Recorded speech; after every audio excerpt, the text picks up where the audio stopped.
नमस्कार दोस्तों, आज हम बात करेंगे एक ऐसी प्रॉब्लम के बारे में जो बहुत सारे लोगों को होती है, अक्सर मिलती है, लेकिन शर्म और संकोच की वजह से वो किसी से डिस्कस नहीं कर पाते हैं। हम बात कर रहे हैं एनल फिशर के बारे में। एनल फिशर कई लोगों में हमने देखा है कि उनको मोशन जाने के टाइम पर एक शार्प कटिंग सा पेन, जलन, कभी-कभी ब्लड आना, ये लक्षण अगर महसूस होते हैं तो आप समझिए कि आपको फिशर हो सकते हैं। हम बात करने वाले हैं 5 ऐसे यूनिक लक्षणों के बारे में जिनके आधार पर आप निर्धारित कर सकते हैं कि आपको फिशर की तकलीफ हो सकती है। सबसे पहला है मोशन जाने के टाइम पर या उसके बाद में एक शार्प कटिंग सा पेन होना, जैसे मिर्ची सी लगती है, जलन होती है, कटिंग सा पेन होता है।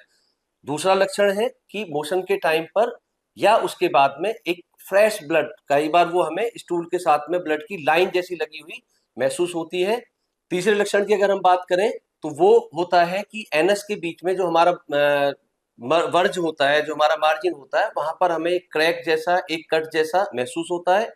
चौथे लक्षण की अगर हम बात करेंगे तो चौथा लक्षण है कि कई बार मोशन जाने के टाइम पर बहुत देर उसमें लगती है, कॉन्स्टिपेशन रहता है, हार्ड स्टूल होता है और कई बार ऐसा होता है कि पेशेंट मोशन जाने से डरने लगता है क्योंकि उसमें हमें अवरोध जैसा महसूस होता है, ऐसा लगता है कि जैसे लेट्रिन के रास्ते में कुछ सिकुड़ाहट आ गई है। और पांचवा लक्षण अगर हम बात करें तो वो रहता है एनल रीजन में इचिंग या डिस्कम्फर्ट, जो कुछ घंटों से लेके पूरे दिन तक रह सकता है।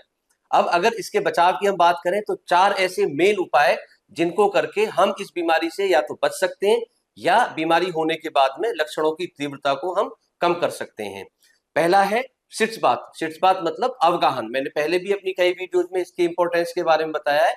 सिट्स बाथ का मतलब होता है एक टब में थोड़ा ल्यूक वार्म वाटर, गर्म पानी लेकर हमने उसमें थोड़ा फिटकरी या बीटाडिन या थोड़ा सा सेवलॉन डाल के उसमें सिट्स बाथ करना, बैठना है और उतना बैठना है कि आपके हिप्स उस पानी में डूब जाए।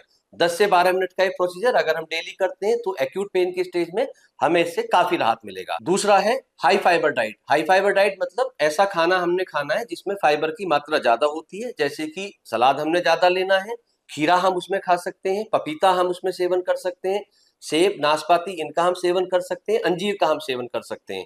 इसके अलावा चोकर वाले आटे की रोटी, जो गेहूं हम यूज कर रहे हैं उसमें बहुत ज्यादा फाइन जो आटा होता है वो हमने यूज नहीं करना है, मैदा हमने यूज नहीं करना है और शरीर को हमने हाइड्रेटेड रखना है, मतलब पानी खूब सारा पीना है।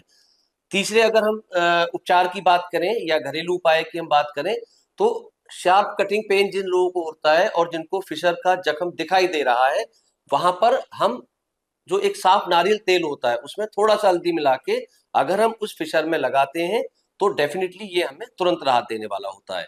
चौथा और सबसे लास्ट जो हम आज बात कर रहे हैं वो उपाय है एक मृदुरेचक औषधि, मतलब एक माइल्ड लैक्सेटिव। अगर आयुर्वेद में हम बात करें तो अपानकाल मतलब खाना खाने के, रात के खाने के 1 घंटे पहले या 1 घंटे के बाद में हम 1 चम्मच त्रिफला चूर्ण गर्म पानी से या 1 चम्मच इसबगोल की भूसी गर्म पानी या गर्म दूध के साथ में, त्रिफला हमने सिर्फ गर्म पानी से लेना है, इसबगोल की भूसी को हम गर्म पानी से भी ले सकते हैं, हम गर्म दूध से भी ले सकते हैं। तो इसका सेवन करने से भी सुबह जो हमें मोशन के समय पर दर्द होता है, कष्ट होता है, उससे हम मुक्ति पा सकते हैं। एक और विशेष चीज अगर मैं इसमें बताना चाहूं, अगर ये लक्षण आपको 10 से 15 दिन से ज्यादा परसिस्ट करते हैं और इन उपायों के करने के बाद में भी आपको आराम नहीं मिल रहा है, तो ये सारी चीजें या बहुत सारी चीजें आप यूट्यूब पे या बाकी चीजों पर देखते हैं, लेकिन अगर 10 से 15 दिनों के बाद में भी आपको लक्षणों में आराम नहीं मिल रहा है तो निकटतम अपने किसी क्वालिफाइड डॉक्टर के पास में जाकर उसका जांच जरूर कराएं कि एग्जैक्टली ये तकलीफ फिशर ही है या कुछ और है। या आप हमसे भी संपर्क कर सकते हैं, नीचे हमारा एड्रेस दिया गया है, आप हमसे कनेक्ट कर सकते हैं।